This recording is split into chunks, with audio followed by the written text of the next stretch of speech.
Welcome to the Blessors of Israel podcast. I'm Matthew Dodd, Executive Director of Blessors of Israel.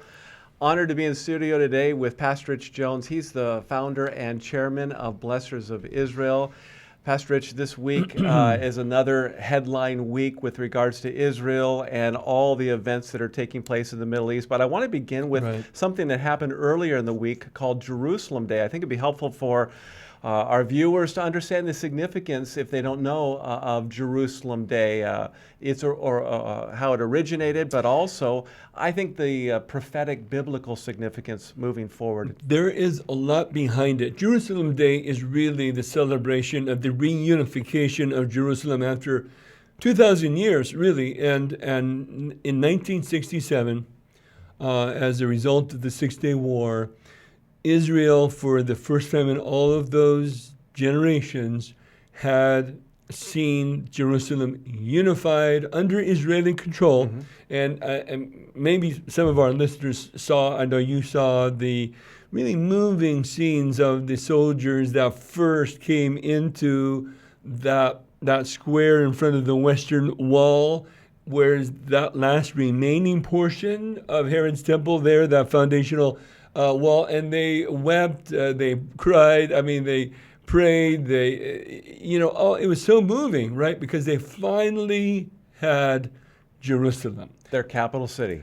Exactly. Now, this is not only important to Israelis today, but it's biblically significant. One of the things we've said before many times is that when you look at prophecy of Scripture, the center of prophecy unfolding is Israel, the center of which is Jerusalem, the epicenter of which is the Temple Mount itself. And so the reunification of Jerusalem is significant because of its biblical significance. The prophecy cannot be fulfilled without all of Jerusalem being in the hands of the Jews, the Israelis. And so it's monumental, it's absolutely essential to understand the latter days must be under a unified Jerusalem. So it's celebrated. And it began with another celebration that Israel recently celebrated, May 14th, 1948. That is a fulfillment of Ezekiel 37, where God would gather Israel from the four corners of the earth to be there in the land, the promised land once again. It's never happened in the history of the world that a people who has been displaced out of their land and then lost that land for many numbers of years, have come back to that land and let it become their homeland again. It's never happened in the history of the world, yet it's happened for Israel twice. And then the Six-Day War, 1967, and then you have the reunification. And this plays a role because we know in Daniel chapter 9 that the Antichrist is going to come. That's Talks about Daniel's 70 weeks and the 69th week. And he is going to enact a covenant, a peace treaty with Israel. We've talked about this before, how many believe that will also create the pathway for the rebuilding of the temple in Israel. So you have that 7-year treaty. And then halfway through that week or 7 years, the Antichrist, who's been the benefactor of Israel, is now going to become the chief persecutor of Israel. You just laid out weeks of eschatology study in about 3 minutes. I know. It's a short podcast. There is so much behind what you just said there. Think biblically, prophetically of the significance of this, right? Because of the reunification of Jerusalem, that when the Antichrist arises on the scene, presumably a world leader like we have not seen, before, able to do what no man has been able to do, which is to bring peace to the Middle East. He will negotiate a covenant of peace between the nations of the world and Israel, and we would believe that part of that covenant is an allowance for the rebuilding of the temple, the third rebuilding of the temple. And then 3.5 years after that covenant, he betrays Israel, he betrays the covenant, and he takes back the newly rebuilt temple, sets forth an image of himself in the Holy of Holy Places in the temple, which of course would cause the highest degree of offense in Israel, and all hell breaks loose, which is very likely why the Antichrist does it, so that there is a reason, you might say, for the great unfolding battle that will take place in the Armageddon, the Valley of Jezreel, the famous Armageddon battle that takes place toward the end of the tribulation. Exactly right. Exactly right. And Jesus speaks of it in Matthew 24, the abomination of desolation, speaks of this, and also gives the warning for those Jews in Jerusalem at that time. That's when you flee, when you see these events take place. So the significance of Jerusalem Day is all behind all of that prophecy that we're we looking mentioned. back, but we're also looking forward. What I think it's the 77th anniversary of it. Of Israel becoming a nation. 78th, right? Yes, yeah. So anyway, amazing to see what has happened recently with all of this, and that leads me into something else. You know, we still have the attempt to bring about a ceasefire, the release of the hostages with Hamas and Gaza, and you hear conflicting reports. One moment it appears that Hamas is willing to accept this negotiation that Steve Witkoff, Middle Eastern ambassador for the United States, has put together, where half of the remaining living hostages would be released, 10, and then half of the remaining, those who've passed away who were murdered hostages, their bodies would be released as well. I think that would be 19. And so then you'd have a period of peace or ceasefire. But then you get this report that Hamas says they agreed to it, but then when you look at the fine print, it's not exactly what Witkoff put forth. Israel rejects it. There's a lot of turmoil within Israel itself. The families, rightly so, of the hostages, they want those bodies or their remaining living hostages released. A lot of unrest right now, and in the global community. Sure. We're seeing a pivot now. That's right. Once again, against Israel. Right. Like, enough is enough. We want this to be cleaned up and done. And of course, everybody wants this settled. I mean, we pray. You pray regularly for the peace of Israel, for this to come to an end, for the hostages to be released. But the great trouble here is that the objectives which Israel has set forth, which we believe are reasonable objectives, that Hamas cannot control Gaza, that if they're allowed to control Gaza going forward, we will just see a repeat of this at some point.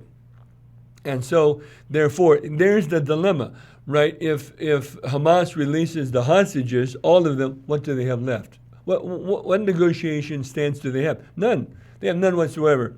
And so they don't want to let go of these hostages, right? And so they are demanding that Israel, as part of these negotiations, fully withdraw from Gaza. This is a non-starter. Mm-hmm.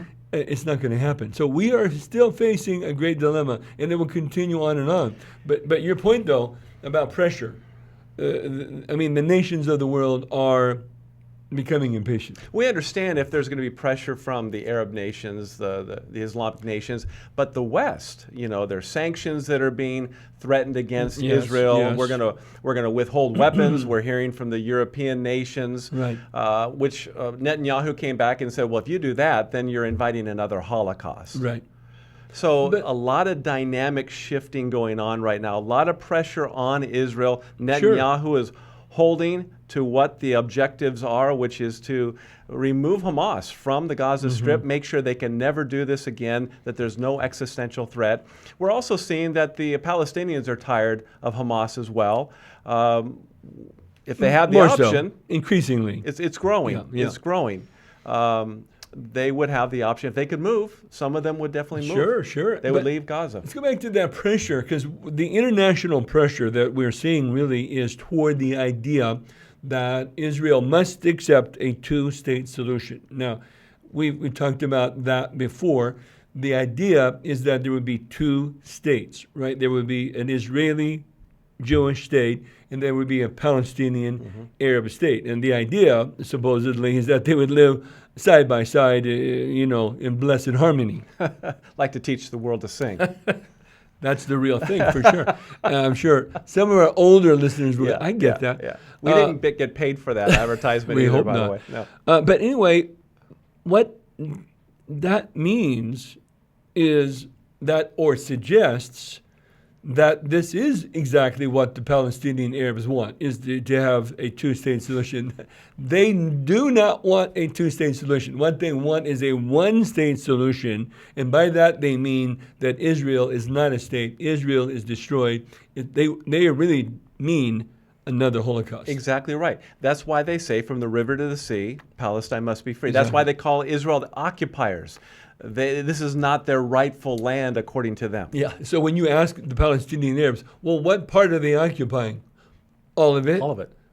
From the river to the sea? Entirely all of it? So what needs to happen to them? They need to be removed. I mean, it's very, very clear. So this is what really bothers me the most, though, is we enter into these negotiations, those from the West, thinking it'll be different this time.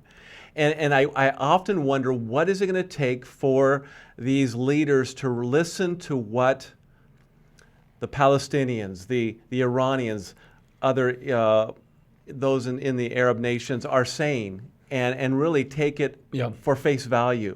It's almost like they pretend that it's going to be different this time, right? When it's not. And I'm just surmising here, but I think what's happening is that they are putting forth an idealistic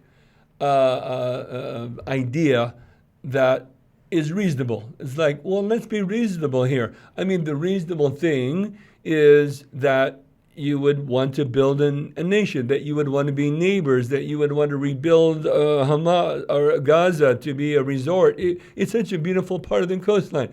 Why don't we just... They project reasonableness, but unreasonableness is not the theme of the day.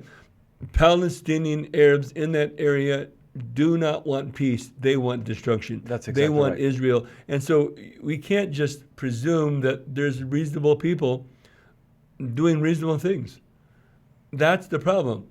The Western nations are not factoring in the reality on the ground of And what yet the they're willing Palestinians... to negotiate for as long as they need to. They're willing to put pressure on Israel, Sure. a double standard, clearly.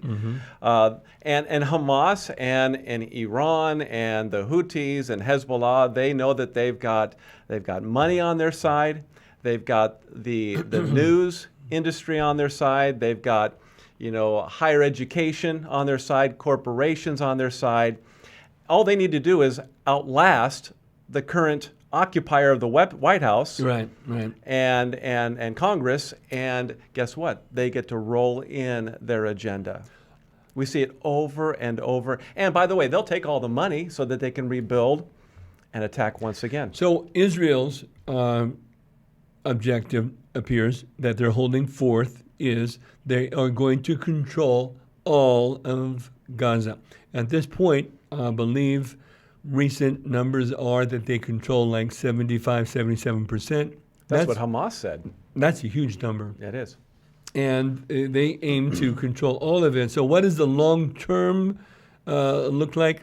That's very interesting. They're still shooting projectiles, you might call them missiles, across into Israel to some degree. Although I know you read in the news about, it's all the latest news cycle now, about Israel's use of the laser. Yeah, they're the first in the world to use laser technology, and I guess they have taken down dozens of drones recently. They just came out and said this, and so state of the art and never been done before. I know other countries like the United States has something, but not to this degree, and successful in live combat. That's it right there. No country has used it in live combat. Israel has. They used it against Hezbollah, and they're saying it's quite effective, and I guess it works. And it'll be cost effective as well. Oh, that's the huge part of it. But also they can, the Hezbollah strategy has been using drone swarms, right? Just overwhelm the Iron Dome with numbers. And it really has worked. It has. Right? And they have not been able to eliminate them. But with the laser technology... Which they call the Iron Beam. Exactly. So the Iron Dome, Iron Beam, they're integrating this, yes. And so it seems to work. Now, it will advance. I'm sure they're going to advance it. Well, they're saying by the end of 2025, it's going to be used throughout the IDF. Yeah. And you can imagine how other nations are going to be interested in this as well. As we see, it's so cost effective to use drones.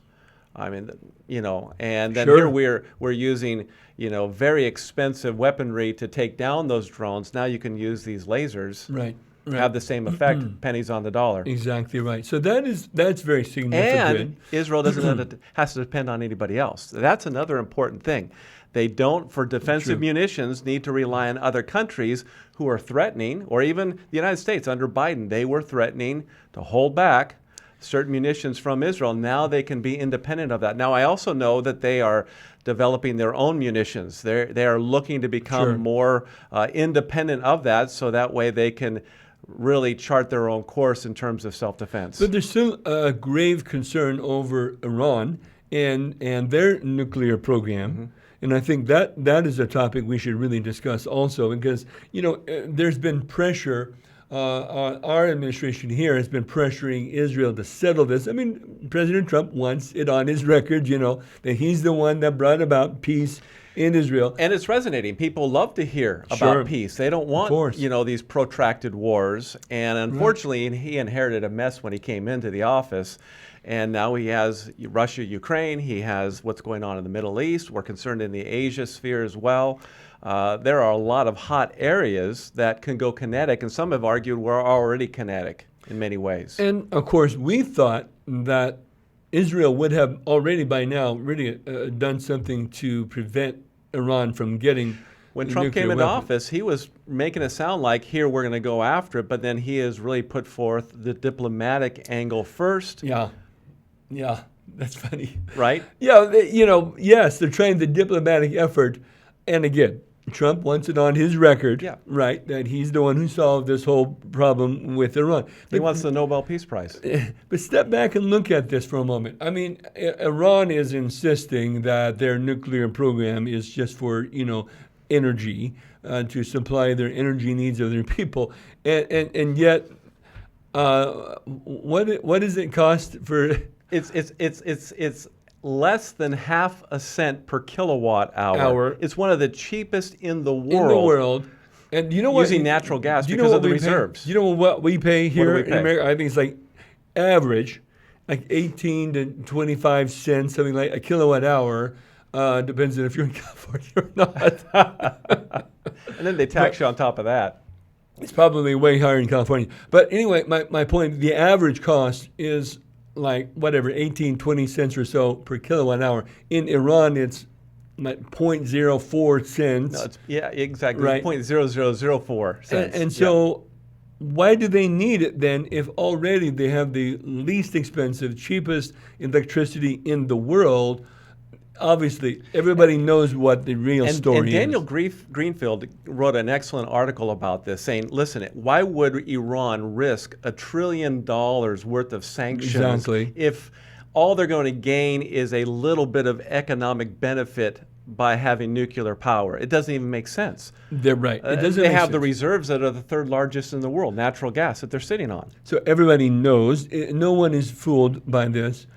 Because, for example, in the negotiations, the United States says, okay, if you truly want it for domestic energy production, we will provide to you the enriched uranium at the 60% level or whatever is needed for nuclear power.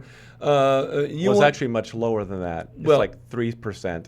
Whatever it is required for 60% domestic... is getting into dangerous level but right my there. point is, we will provide it for you in a safe supply. And you don't need any, centrifuges for purification. We want yourself. You to dismantle all of that. Yeah, right. And they say, oh, no, we have to do it ourselves. That's right. Everybody sees right through it. Why? Because Iran's intent, right, if they can develop enough nuclear weapons, their intent is the full destruction of Israel. Yeah. Right? Let's not be fooled. What they want is complete annihilation. But again, the longer we delay, we know that Iran was seriously weakened after Hezbollah was taken out in Lebanon. Then you have what's happened with Hamas, Sinwar, Yahya Sinwar, him being taken out. Recently, his brother was taken out as well. So Hamas has been weakened. Hezbollah's been weakened, the Houthis to some degree, and Iran has been reeling under the sanctions from the U.S. financially. Right. So they're at a diminished place. Plus, Israel has revealed when they attacked Iran last year that they can be very strategic and very, very effective when it comes to attacking Iran. They have no air Everyone's saying defenses. now is the time to do this Right. because you're going to need equipment that's going to be able to hit. They have these nuclear reactors, these sites that are buried so low that conventional weaponry is not going to be able to take them out. Even the bunker busters, I think, would have a hard time reaching as far as Exactly right. But then, okay, so we understand Iran's intent and what their objects are, and yet, of course, the United States is negotiating, and I think they're just buying as much time as they can. It seems like that to me. But then you have the alignments of the nations, right? You are seeing a reforming of the world order. Yeah. And this is where we really want to watch carefully, because it brings us to Ezekiel 38, 39. You see Iran becoming more and more aligned with Russia. Mm-hmm. Russia becoming more and more aligned with China. Turkey is going to come into this, and you're going to see more and more the alignment of the nations described in Ezekiel 38 and 39. Yep. Setting the stage for Israel to be attacked from the north, the east, and the south. And interestingly, we discussed before the Arab states, and we are not seeing the high amount of pressure that we have in the past regarding Arab states pressuring Israel for two-state solution or this and that. There actually is the Abraham Accords are gaining new momentum. Yeah. And so that's interesting because that too is very similar to Ezekiel 38. I agree, because in Ezekiel 38 it talks about, prior to this battle of Gog and Magog, that there's going to be this peace that Israel will have with its neighbors. That's right. And then in that posture of peace, in that enjoyment of peace, that's when they get attacked. And so in many ways, it looks like this could be setting the stage, or the Abraham Accords could set the stage for what we see in Ezekiel 38 prior to the Battle of Gog and Magog. But what you see in Ezekiel 38, 39, though, is that the Arab states do not take an active role. It's not described as them taking an active role. Actually, at one point, they just say, hey, are you just coming to take the spoils? Yes, so exactly. It's like, a little slap on the wrist. Sounds like the United Nations to me. So, but they're just taking an observer's back seat, you might say. Again, that's just what we see in Ezekiel 38. Yep. So what we need to do is what we're doing, which is to stay on the alert and watch. Agree. Right? This is no time for complacency. Right? We need to be spiritually alert. We need to be praying for Israel. I know you pray regularly. My wife and I do as well. And we need to be on the spiritual alert. We need to pray. We need to watch. We do not need and should not be complacent now. Couldn't agree more. Well, this has been a great time going through this. We pray this has been informative for you as well, so that you know how to stand and pray for Israel. That's why Blessors of Israel was formed, to inform the church about the importance of standing with Israel in the latter days. That's why I want you to visit our website at www.blessors.org. That's blessors with an ORS.org. There you'll see our vision and mission statement. In addition, I want to encourage you to go to our newsroom and make sure you bookmark that page on your browser.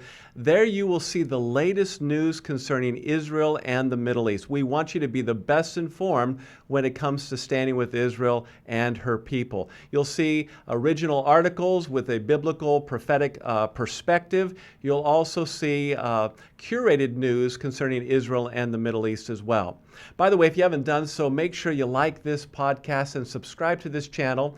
And if you wouldn't mind, do me a favor. We're noticing that YouTube is suppressing our content. And one of the ways that we can get around that is by you sharing this channel with your friends, the people you go to church with, your neighbors, so that they too can be informed about Israel and how important it is for us to stand with Israel as well.